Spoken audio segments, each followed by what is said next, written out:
دوستوں، مقبوضہ کشمیر کے علاقے پونچھ میں بھارتی ہیلی کاپٹر گر کر تباہ ہو گیا، جس کے نتیجے میں بھارتی آرمی چیف کے لیفٹیننٹ جنرل رنبیر سنگھ جہاز کے 2 پائلٹس اور 7 افراد زخمی ہو گئے۔ دوسری جانب بھارتی میڈیا نے دعویٰ کیا ہے کہ بھارتی فوجی ہیلی کاپٹر گر کر تباہ نہیں ہوا ہے، بلکہ ممکنہ طور پر تکنیکی خرابی کی وجہ سے کریش لینڈنگ کی گئی ہے۔ بھارتی فوجی ہیلی کاپٹرز اور جنگی طیاروں کے گرنے کا دوستو یہ پہلا واقعہ نہیں ہے، بلکہ اس سے قبل بھی ایسے کئی حادثات پیش ہو چکے ہیں۔ اس سے قبل گزشتہ ماہ ستمبر میں بھارت کا ایک ہیلی کاپٹر کریش ہو گیا تھا، جس کے نتیجے میں بھارتی لیفٹیننٹ کرنل سمیت 2 پائلٹس ہلاک ہو گئے تھے۔ ادھر دوستو، بھارتی ریاست آسام میں حکومت نے کسی بھی شہری کے 2 سے زائد بچے ہونے پر اس کے لیے سرکاری ملازمت کے دروازے بند کرنے کا فیصلہ کیا ہے۔ بی جے پی حکومت کی جانب سے اس سے قبل ریاست کی آبادی کم کرنے کے لیے دیگر ہتھ کنڈے بھی استعمال کیے جاتے رہے ہیں، جن کا سب سے زیادہ نشانہ مسلمان بن رہے ہیں۔ 21 میں ریاستی حکومت نے 19 لاکھ سے زائد افراد کو شہریت سے خارج کر دیا تھا، جس میں اکثریت مسلمانوں کی تھی۔ دوستو، ادھر امریکہ میں وائٹ ہاؤس نے کہا ہے کہ صدر ٹرمپ نے جھوٹی خبروں کی اشاعت کے جواز میں نیو یارک ٹائمز اور واشنگٹن پوسٹ کی وائٹ ہاؤس میں داخلہ روک دیا ہے۔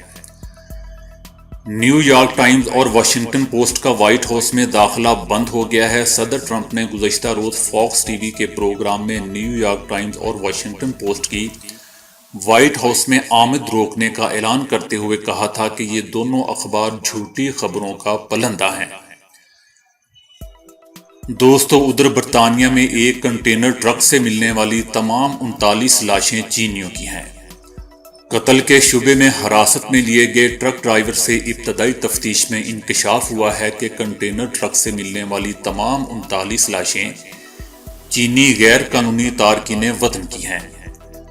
لندن سے 20 کلومیٹر کے فاصلے پر جہاں ایک کنٹینر ٹرک بدھ کو پارک پایا گیا تھا، اس ٹرک سے ایک نوجوان سمیت 39 درمیانی عمر کی افراد کی لاشیں برآمد ہوئی تھیں۔ سن 2000 میں برطانیہ کے جنوبی بندرگاہ سے بھی بلغاریہ کی بندرگاہ سے آنے والے ٹماٹروں سے بھرے ٹرک میں چینیوں کی لاشیں ملی تھیں، جبکہ حالیہ کنٹینر بھی اسی بندرگاہ سے آیا تھا۔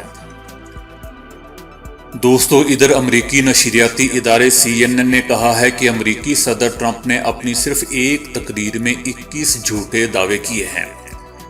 ادھر وائٹ ہاؤس کے ترجمان اسٹیفن نے اپنے ٹویٹ میں اخبارات اور نیوز ایجنسیوں پر طنز کرتے ہوئے لکھا کہ امید ہے کہ آج کے اجلاس کے بارے میں سچی خبریں دیکھنے کو ملیں گی۔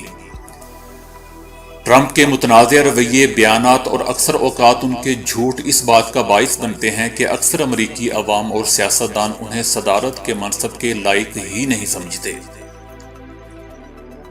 دوستو، ادھر جرمنی نے روس اور ترکی کے درمیان شمالی شام میں مشترکہ فوجی نگرانی اور ترک سرحد کے قریب سے کرد ملیشیا کو پیچھے دھکیلنے کے سمجھوتے پر نکتہ چینی کی ہے کہ اس بحران کے حل میں صرف روس اور ترکی کا ہی کردار نہیں، بلکہ باقی ملکوں کا بھی اس میں شامل ہونا ضروری ہے۔ یورپ کو اپنی دہلیز پر رونما ہونے والے واقعات سے خود نپٹنا ہوگا، کیونکہ ان واقعات کا براہ راست اثر یورپی یونین کے رکن ممالک پر پڑتا ہے۔ دوستو، لبنان میں ایک عام شہری نے شکار کے لیے استعمال ہونے والی بندوق کی فائرنگ سے اسرائیل کا مبینہ ڈرون طیارہ مار گرایا۔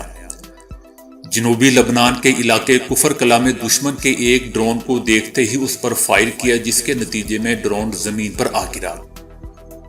دوستو، ادھر سکھ برادری کے ایک گروپ نے جمعیت علماء اسلام سے اپیل کی ہے کہ وہ 27 اکتوبر کو آزادی مارچ کا پروگرام ملتوی کر دیں، کیونکہ برطانیہ سے تعلق رکھنے والے 200 سکھوں کے ایک وفد نے پاکستان میں بدامنی کے خوف سے ننکانہ صاحب کا اپنا دورہ منسوخ کر دیا ہے۔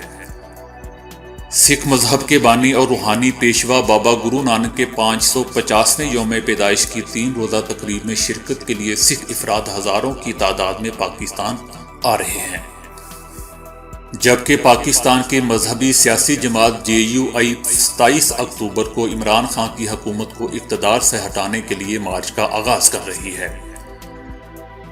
دوستو، سکھ برادری نے کہا کہ ہم ہاتھ جوڑ کر فضل الرحمان سے اپیل کرتے ہیں کہ وہ آزادی مارچ منسوخ کریں اور اگر نہیں تو براہ کرم اسے 20 نومبر تک ملتوی کر دیں تاکہ پوری دنیا کے سکھ بے خوف ہو کر بابا نانک کا 550ویں یوم پیدائش منانے کے لیے پاکستان کا دورہ کر سکیں۔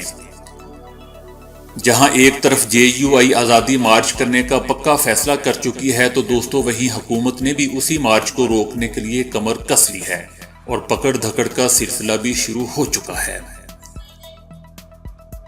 وزیر اعظم عمران خان نے کہا ہے کہ اسرائیل سعودی عرب اور ایران کے درمیان جنگ چاہتا ہے۔ اسرائیل چاہتا ہے کہ سعودی عرب اور ایران میں جنگ ہو۔ ان کا مزید کہنا تھا کہ پاکستان کی کوشش ہے کہ سعودی عرب اور ایران میں مصالحت کرائی جائے۔ پاکستان 15 سال سے افغانستان کے تنازع کو سہ رہا ہے، اب وہ خطے میں ایک مزید جنگ کا متحمل نہیں ہو سکتا۔ انہوں نے واضح الفاظ میں کہا تھا کہ میں نہیں جانتا کہ باقی ممالک اس معاملے کی سنجیدگی کو سمجھتے ہیں کہ نہیں، لیکن ایران عراق نہیں ہے جہاں معاملہ مختلف ہو۔ ایران تنازع سے پاکستان پر بدترین اثرات مرتب ہوں گے۔ ان کا کہنا تھا کہ شیعہ مسلمانوں میں سنی مسلمانوں کی نسبت شہادت کا جذبہ بہت زیادہ ہوتا ہے۔ مجھے ڈر ہے کہ لوگ سمجھ نہیں پا رہے کہ اس تنازع کا کیا انجام ہو سکتا ہے۔